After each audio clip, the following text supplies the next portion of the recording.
When we look at the different ways that Blackboard 9 allows us to connect as a community, we have a great place right at the entry point.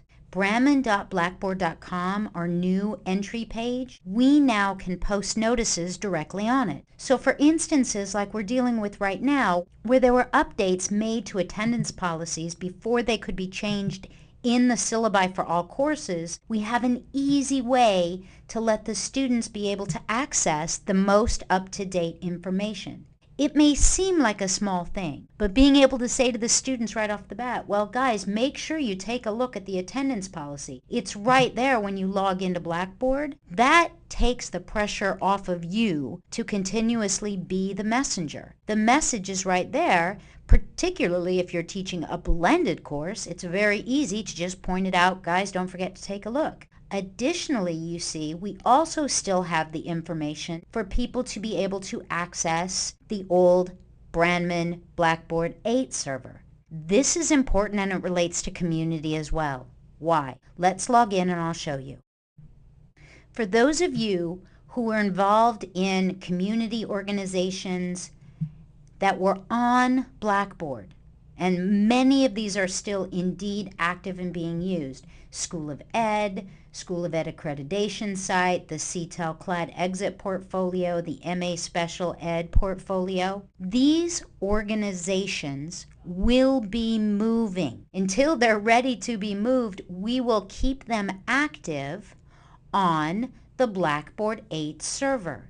Now, some people find it frustrating that we couldn't move these over to Blackboard 9, and we're genuinely sorry. But with the upgrades that came with Banner, we could not keep these organizations live on Blackboard any further. So, to ensure that there's a smooth transition, yes, until at the very least the end of September, these organizations and others that are live and active on Blackboard 8, they are still completely accessible by simply logging in to the summer courses. So please do point this out to your students who are still using these communities.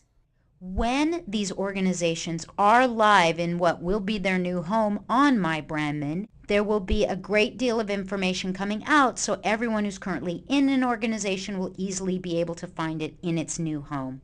But let's take a look at Blackboard 9.1 for what it specifically offers us as faculty to ensure that we do create a community of practice, that we keep the lines of communication open. One of the things you'll notice right off the bat is under Tools, you do have a calendar. This will populate for your students when you put dates in the courses you are teaching. Due dates or anything of that nature will automatically populate the calendar that shows up when you log in and when your students log in. You'll notice the calendar you can view by day, view by week, and view by month. So again, this will automatically populate, and when you put due dates in to your courses, this will populate for your students as well. Announcements that you post for your students, as well as general announcements that come out of the CII and the Academic Technology Support Team, those will all be here under my announcements. Students can easily access grades. There's a quick link to their email. Here's the Brahman Help Desk, and this is new, the Student Blackboard Online Course Tutorials. This tutorial is built inside an Adobe Connect room. But this is a recording, not a live room, so you don't have to actually log in. What we find here are 9 individual simulation tutorials on specific pieces of Blackboard 9.1. This is great information for us to share with the students, but let's be clear how this works. Each one of these is an independent simulation that has to load independently. A little redundant, but sorry. You can double click on each one of these and that means nothing. You click once and the URL loads down below into the Browse To area. You then have to click on Browse To go to the individual section. Got it? Click once to load it into Browse To, then click Browse To. All right. The same with the different transcripts. Click, save to my computer. Click, and it will save. Got it? There, it's just downloaded to my computer. That's it. Click once, browse to, it pops up and loads. So we've looked at ways to enhance our community and our communication with our students from the front side of Blackboard 9.1, but what about inside Blackboard itself? Let's pop into a course and take a look. Note that for you, the instructor, creating an announcement now is a breeze because when you log in, if your edit mode is off, it's a simple toggle to turn it back on. And once it's on, you can create an announcement right here from the front page.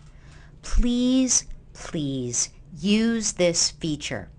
Not only does it allow us to give the students up-to-date information on what's going on in the course quickly, but when you create an announcement, you can immediately send it out via email to all your students. Type in your subject, type in your message, date restricted or not restricted. It's much easier if you just make life not restricted. Please don't use the course links. Those tend to break. You're far better off just to simply type. Please click into the library button to go to the library, or you'll see the live text link on the left. Please click to go there rather than trying to a course link. And then, again, under 2, email announcement. Click that, and as soon as you click submit, your students will get an email with the very announcement you've just posted in the class. That's announcements. Let's look at email now, because the email functionality in this upgrade of Blackboard is far superior to what it was in Blackboard 8. How do you find the email function? You can simply click on Tools over on the left-hand nav bar. Scroll down. And you notice we do have a voice board, voice email, and voice podcaster, all tools you may want to play with. Very easy to use. They actually are pretty intuitive when you just take a moment to look at them. But there's send an email right there. Click on that, and you can decide right off the bat to all users, if you've already created groups, to only the students, if you have any TAs, or select users. Select users makes it easy for you to select 1 or 2 people in the course.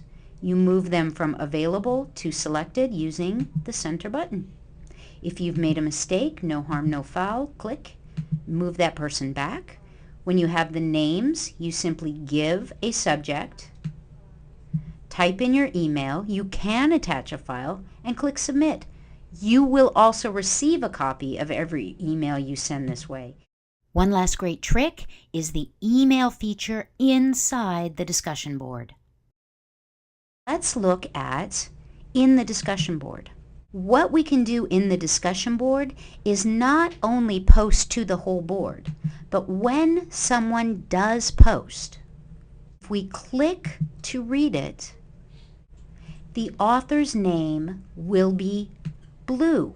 A hot link. Now I'm looking at a post I made. It won't let me email myself. But if this was someone else, it would be blue. If I were to click on their name, I would get an email pop-up. So again, it's very easy. I don't have to reply to the whole board. I could simply reply to the author directly. Hey, you know, it's not your best post. You really kind of shortchanged yourself. I know you have a lot more to say on the subject. Please make sure you pop back in and tell us what you're really thinking. Those type of messages, which we really don't want to post out to the whole board, but it's crucial to let the student know that we are a community and you are engaging with them to help bring out the best that the student can bring to the course so they can get the most out of the course. Now, this is an education course, so just like in nursing, you do see a link to live text. For those teaching in arts and sciences and business, You will not see this link because you guys don't need to worry about live text. But I am pointing it out here because it gives me an opportunity to again highlight Brandman Center for Instructional Innovation, the CII. We not only have the resources for faculty and staff, but we do indeed have a student page. Please, if your students are having issues with the different technologies that you're using, send them to the CII. We hold live meetings for students. We hope to bring students and faculty together to talk about different ways to use technology. We truly are a community building site. Thank you.